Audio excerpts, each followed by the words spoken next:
Hello and welcome you all to Study Funda. आज का हमारा ऐसे राइटिंग का टॉपिक है जेंडर इनइक्वालिटी पे।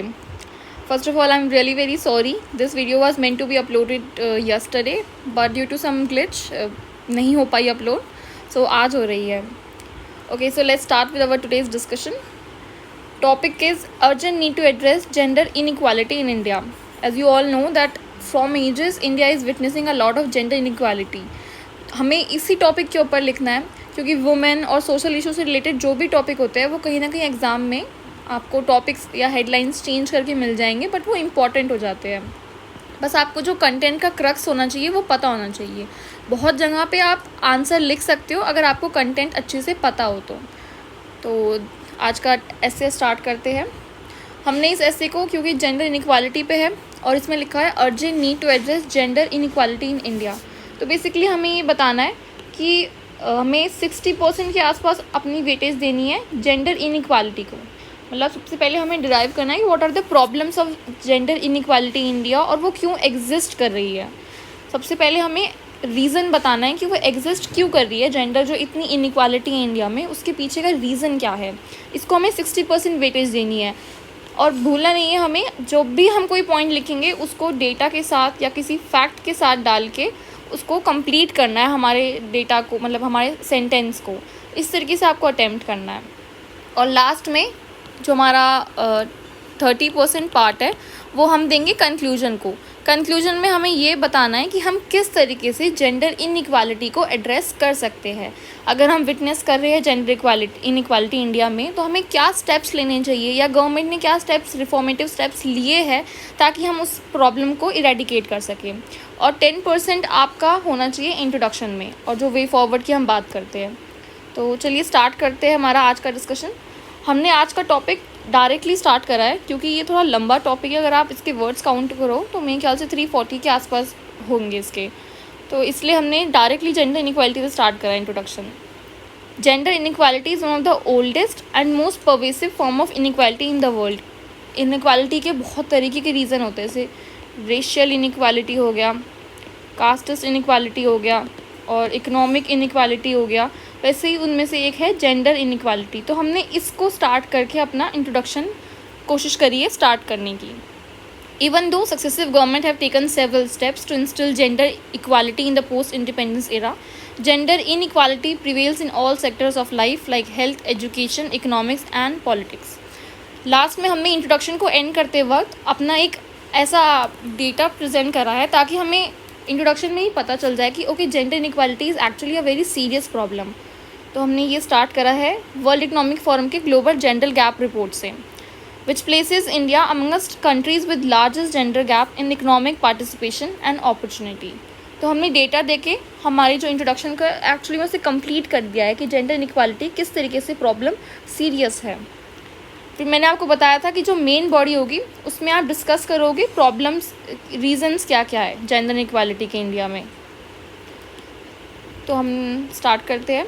The foremost reason behind existence of gender inequality is the presence of patriarchal mindset. जैसे हम बोलते हैं पितृवाद की प्रॉब्लम या पैट्राइकी की आपने बहुत सुना होगा. वो बेसिकली ये है कि एक पैट्राइकल माइंडसेट चला आ रहा है और वो आज से नहीं है, वो बहुत टाइम से चला हुआ आ रहा है पैट्राइकल माइंडसेट, जिसके हिसाब से जो मेल मेंबर होता है फैमिली का या मेल मेंबर होता है एक सोसाइटी का, उनको ज़्यादा प्रेफरेंस दी जाती है compare to the female member of a household.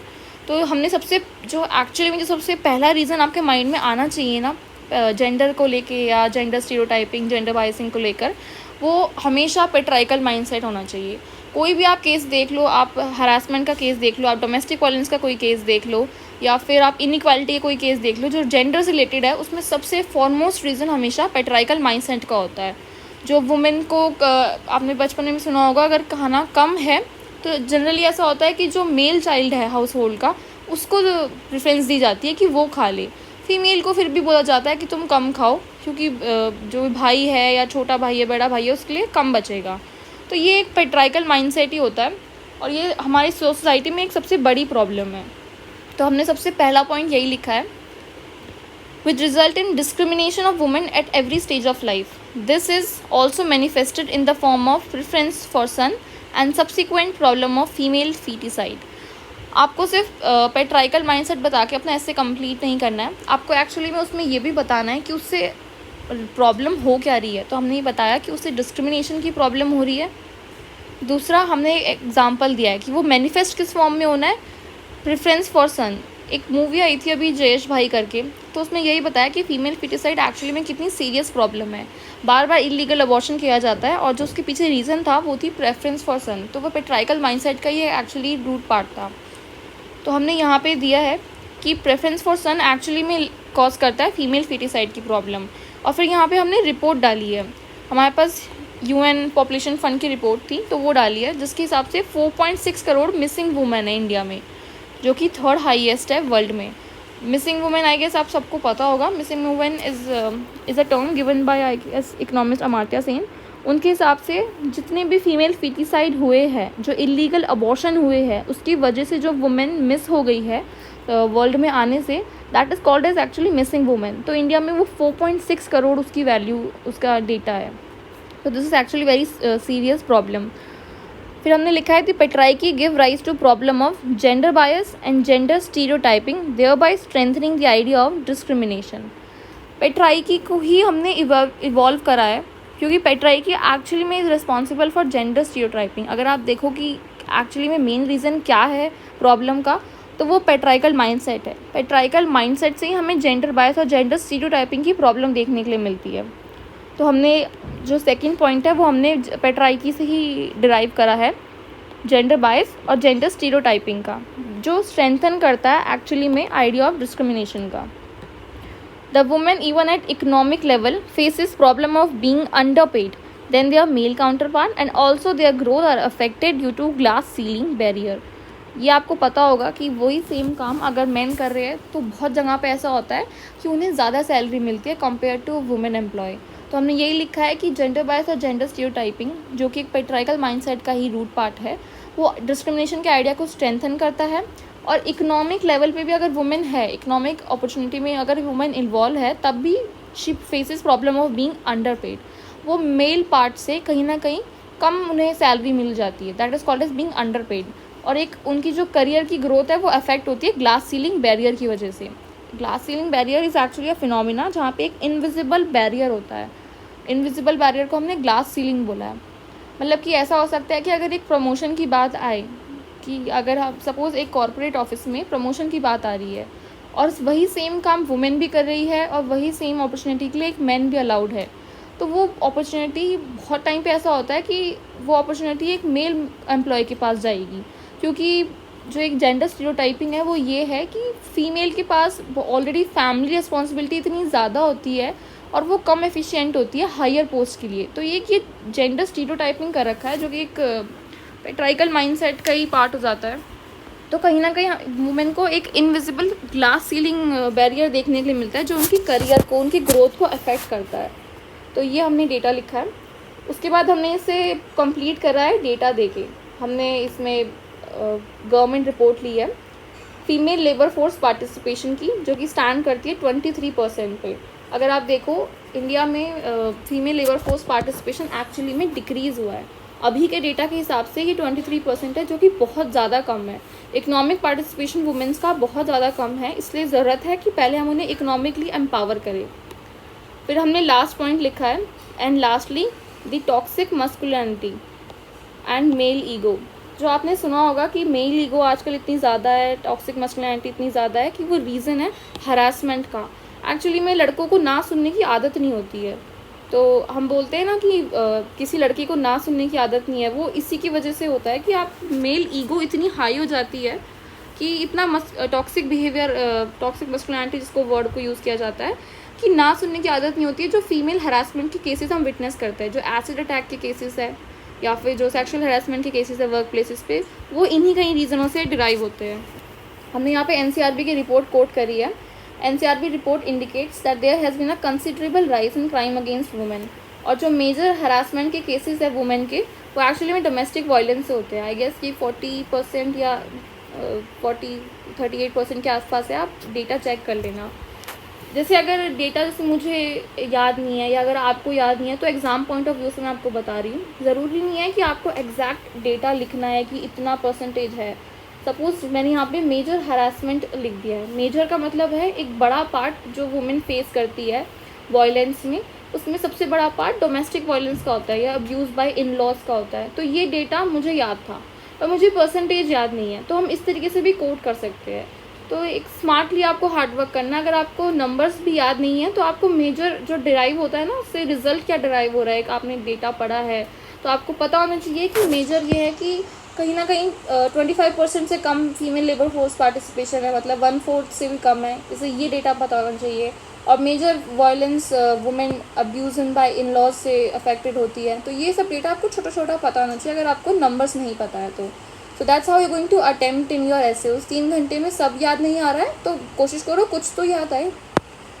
तो हम यहाँ पे करते हैं, thus the security of women endanger its survival, thereby strengthening the idea of patriarchy. The existing misogyny and patriarchy is the reason behind such existing gender inequality in India. हमने last में ये line coat कर दी है कि जो misogyny और पेट्राइकी society में exist करती है ना कहीं वही एक बहुत बड़ा रीज़न है जेंडर इनइक्वालिटी जो अब तक एग्जिस्ट कर रही है इंडिया में। अगर आप देखो, हमने अपना पूरा ऐसे मेन बॉडी में एक्चुअली में अब तक रीजंस बता दिए। जो मेजर पार्ट था वो हमने कंप्लीट कर दिया है और हर चीज़ को, जैसे हमने पेट्राइकल माइंडसेट बताया तो उससे प्रॉब्लम क्या आ रही है, एक प्रॉब्लम बताई है जो कि सन प्रेफरेंस की प्रॉब्लम आ रही है, फीमेल फिटिसाइड की, फिर हमने एग्जांपल दिया है। फिर हमने यही बताया कि पेट्राइकी से जेंडर बायस और जेंडर स्टीरियोटाइपिंग की प्रॉब्लम आ रही है, जिसकी वजह से हमने इकोनॉमिक लेवल पे एग्जांपल दिया है कि अंडरपेड होती है और ग्लास सीलिंग बैरियर होता है। फिर हमने एक डेटा दिया है।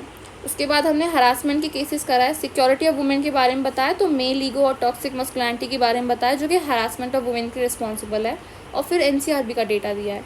तो इस तरीके से आपको अपना डेटा देकर, प्रॉब्लम बताकर, डेटा देकर या फिर एग्जाम्पल देकर, जो भी आपके पास उस टाइम पे अवेलेबल है आइडिया, इस तरीके से आपको मेन बॉडी कंप्लीट करनी है। अब हम लास्ट में डिस्कस करेंगे कि इसके एक्चुअली में सॉल्यूशन क्या हो सकते हैं। There is a urgent need for taking policy initiative to empower women. Basically अगर आप चाहते हो कि जेंडर इनइक्वालिटी कम हो तो उसके लिए सबसे इम्पॉर्टेंट है वुमेन का एम्पावरमेंट करो। तो अगर आप वुमेन का एम्पावरमेंट हर फील्ड में कर दोगे, चाहे एजुकेशनल हो गया या फिर हेल्थ राइट्स हो गए या फिर रिप्रोडक्टिव राइट्स हो गए या सेक्सुअल हेल्थ राइट्स हो गए, अब इकोनॉमिक राइट्स हो गए, अगर आप सारे एरिया में वुमेन का एम्पावरमेंट कर दोगे तो कहीं ना कहीं जो प्रॉब्लम है जेंडर इनइक्वालिटी की वो रिड्यूस हो सकती है, उसके चांसेस कम होंगे और थोड़े टाइम बाद आप इसे इरेडिकेट भी कर सकते हो। इसलिए हर जगह बोला जाता है कि वुमेन का एम्पावरमेंट बहुत ज़रूरी है। सोसाइटी में भी कहीं ना कहीं अवेयरनेस इंक्रीज़ होगी अगर आप इस तरीके से वुमेन का एम्पावरमेंट करोगे, अवेयरनेस कैंप्स लाने पड़ेंगे आपको। तो हमने इसी तरीके से स्टार्ट करा है अपना कंक्लूजन। गवर्नमेंट इनिशिएटिव लिया है कि गवर्नमेंट ने लीगल सेफगार्ड क्या रखे हैं, डॉरी प्रोहिबिशन का रखा है, लीगल सेफगार्ड में डॉरी प्रोहिबिशन एक्ट का बताया और विशाखा गाइडलाइंस का बताया है, Vishakha guidelines for prevention of harassment at work place. बाकी हमने और गवर्नमेंट के अफर्मेटिव एक्शंस के बारे में बताया है। अफर्मेटिव एक्शंस में हम इंक्लूड कर रहे हैं रिजर्विंग सीट्स इन लेजिस्लेचर। अगर आप गवर्नमेंट में, अगर आप लेजिस्लेशन में सीट्स आप रिजर्व कर रहे हो तो कहीं ना कहीं आप पॉलिटिकली वुमेन को एम्पावर कर रहे हो। जो इलेक्टेड रिप्रेजेंटेटिव हमारे आएंगे, अगर वो वुमेन होगी तो वो बहुत ज़्यादा अच्छे से वुमेन्स की प्रॉब्लम समझ पाएगी और उस एरिया में काम करेगी। तो इसलिए बोला जाता है कि वुमेन एम्पावरमेंट का एक पार्ट होता है पॉलिटिकली एम्पावर करना उन्हें। अफर्मेटिव एक्शन में हमने बताया reserving seats in legislature, making education curriculum gender sensitive. बहुत ज़रूरी है कि जेंडर सेंसिटिव एजुकेशन करिकुलम होना चाहिए। इनफैक्ट एनसीईआरटी और सीबीएसई के साथ मिलके बहुत इनिशिएटिव 2000s में लेकर आई थी ताकि हमारी जो टेक्स्ट बुक है वो इस तरीके से करी जाए कि जो हमारा करिकुलम है वो जेंडर सेंसिटिव हो, कहीं भी मेल और फीमेल को ये एहसास ना हो कि जेंडर स्टीरियोटाइपिंग रोल उन्हें दिए जा रहे हैं। तो ये एक बहुत इम्पॉर्टेंट चीज़ है। एक बचपन के लेवल से ही आपको जेंडर सेंसिटाइजेशन करना है ताकि आप वो अवेयरनेस इंक्रीज़ कर सको मेल में भी और फीमेल में भी। Raising awareness about women right, changing social norm through awareness generation scheme. ये हमने अफर्मेटिव एक्शंस डिस्कस करे। अब हम बताएंगे, अब हम अपना वे फॉरवर्ड दे रहे हैं और कंक्लूड कर रहे हैं अपने ऐसे को। For India to maintain its position as a global leader, more concerted effort at local and national level and by private sector are needed to bring women to parity with men। हमने ये direct last में ये line लिखकर India के बारे में बता के इकोनॉमिक एम्पावरमेंट के साथ साथ हमें ज़रूरी है कि हर जगह उन्हें एम्पावर किया जाए अगर हमें ग्लोबली एक ग्लोबल लीडर बनना है। तो हमने ये कंक्लूड करा है अपने ऐसे को। इस तरीके से हमने पूरा ऐसे अपना कंप्लीट करा है जेंडर इनइक्वालिटी के ऊपर। थोड़ी बहुत ऐसी चीज़ें हैं जो आपको पता होनी चाहिए, जैसे आपको डेटास वगैरह इंपॉर्टेंट तो पता ही होने चाहिए, ऑन द टिप्स होने चाहिए। नहीं भी है डायरेक्टली तो अब मेजर इसका डिडक्शन जो है डेटा से आप जो कर सकते हो, डिराइव कर सकते हो नॉलेज, वो आपको पता होनी चाहिए। So that's how you going to attempt your essay. I hope आप सबको समझ आया हो। That's all for today. Thank you everyone.